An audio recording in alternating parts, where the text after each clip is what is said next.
అమ్మవారు కాంచీపురంలో కామాక్షి పరదేవత ఎలా తిరుగుతుందో, శృంగేరిలో శారద ఇప్పటికీ ఎలా పలుకుతుందో, అలాగే జంబుకేశ్వరంలో అఖిలాండేశ్వరి అమ్మవారు ఇప్పటికీ ఎప్పటికీ ఆమె తిరుగుతూ ఉంటుంది. అఖిలాండేశ్వరి అమ్మవారి యొక్క తేజస్సు ముందు కలియుగంలో జనులు నిలబడలేకపోయారు. ఆ శక్తి క్షీణించిపోయినటువంటి రోజులలో శంకర భగవత్పాదుల వారి అవతారం వచ్చింది. వారు లెక్క కట్టారు, ఇవాళ కలియుగంలో ఉండేటటువంటి జనుల యొక్క తేజస్సు పరిమితంగా ఉంది, అమ్మవారిలో ఉన్నటువంటి తేజస్సు అధికంగా ఉంది. వీరు ఆమె ముందు నిలబడలేకపోతున్నారు. కాబట్టి ఎలా ఈవిడ యొక్క తేజస్సు కొంత తగ్గించాలి. కాంచీపురం అయితే అమ్మవారి ముందు పృథివీ చక్రం వేసి అమ్మవారి ముందు నిలబడగలిగినటువంటి అనుగ్రహాన్ని మనకిచ్చారు. జంబుకేశ్వరంలో శంకర భగవత్పాదులు ఒక అపూర్వమైనటువంటి ప్రయోగం చేశారు. వజ్రములతో, రత్నములతో, మరకత మాణిక్యములతో ఆవిడికి శ్రీచక్ర తాటంకములు వేశారు. ఆ శ్రీచక్ర తాటంకములు అమ్మవారి చెవులకు కుండలములుగా అలంకారం చేశారు. అందుకే భారతదేశంలో ఉన్నటువంటి మిగిలిన అమ్మవారి మూర్తులన్నీ ఒకెత్తు, ఒక్క జంబుకేశ్వరంలో ఉన్నటువంటి అఖిలాండేశ్వరి అమ్మవారి యొక్క మూర్తి ఒకెత్తు.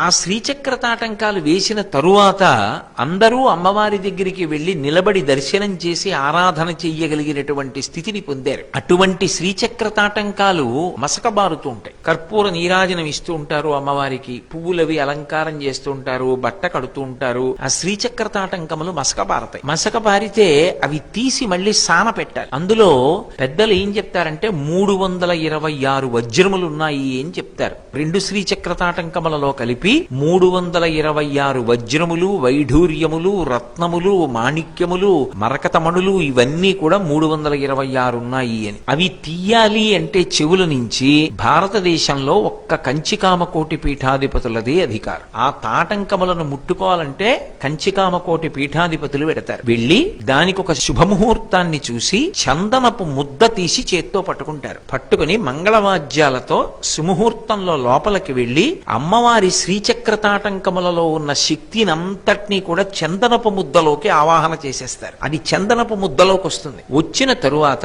జాగ్రత్తగా తెరవేసి అమ్మవారి చెవులకున్నటువంటి ఆ వజ్ర తాటంకములు, శ్రీచక్ర తాటంకములను తొలగిస్తారు. తొలగించి తాత్కాలికంగా మంత్రపూరితములైనటువంటి తాటంకములను ఆవిడ చెవులకు అలంకారం చేసి తెరతీస్తారు. ఈ చందనపు ముద్దకి ముందు పూర్ణ జల కలశం వెడుతుంది. ఆ జల కలశతో వచ్చి అమ్మవారి ఆలయం యొక్క ముఖమంటపంలోనే ఆ కలశని స్థాపన చేస్తారు. ఆ కలశ పెట్టినప్పుడు కూడా వెండి మంటపాన్ని ఏర్పాటు చేసి ఆ మంటపాన్ని అంతటినీ కూడా చెరుకు కర్రలతో అలంకారం చేస్తారు. ఆ పూర్ణ కలశలోకి మళ్ళీ ఈ చందనపు ముద్దలో ఉన్నటువంటి అమ్మవారి శ్రీచక్ర తాటంకముల యొక్క శక్తినంతటినీ ప్రవేశపెడతారు. ఆ కలశ అలా ఉండిపోతుంది కొన్నాళ్ళు. మళ్ళీ ఎప్పటికి సాన పెట్టడం పూర్తవుతుందో అంతకాలము ఆ కలశ అక్కడ ఉంటుంది. అది ప్రత్యేకమైనటువంటి సమయం. అప్పుడు ఎందరో వెళ్లి దర్శనం చేస్తూ ఉంటారు. ఇప్పటికీ కూడా అమ్మవారి చెవుల నుంచి తీసినటువంటి ఆ వజ్రములతో కూడుకున్నటువంటి శ్రీచక్ర తాటంకములను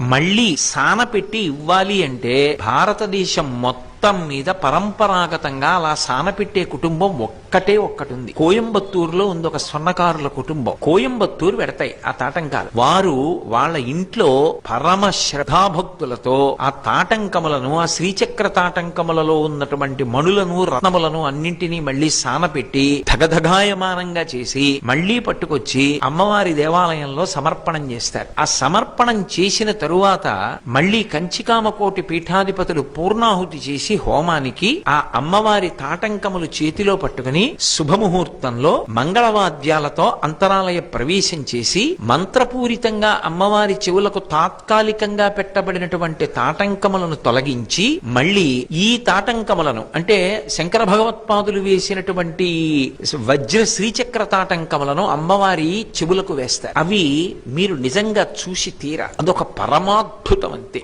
అది నేను భారతదేశంలో పుట్టినందుకు జంబుకేశ్వరంలో అఖిలాండేశ్వరి అమ్మవారిని, ఆమె చెవులకు ఉన్నటువంటి ఆ వజ్రతాటంకాల్ని చూసి శంకర భగవత్పాదులకు ఒక్క నమస్కారం చేసి రాలేకపోతే ఈ దేశంలో మనుష్య జన్మ పొంది సనాతన ధర్మంలో పుట్టినందుకు మనం ఎక్కడో ఏదో చిన్న లోటు పొందామేమో అన్నది నా వ్యక్తిగతమైనటువంటి అభిప్రాయం. తప్పకుండా ఒక్కసారి అటువంటి దర్శనాన్ని చేస్తే అసలు అందులో ఉండేటటువంటి అద్భుతం ఏమిటో, ఎందుకు నేను దాని గురించి అలా మాట్లాడానో మీకు అందరికీ అర్థం అవుతుంది. అంత గొప్పగా అమ్మవారి చెవులకు మళ్ళీ ఆ తాటంకమలను అమరుస్తారు.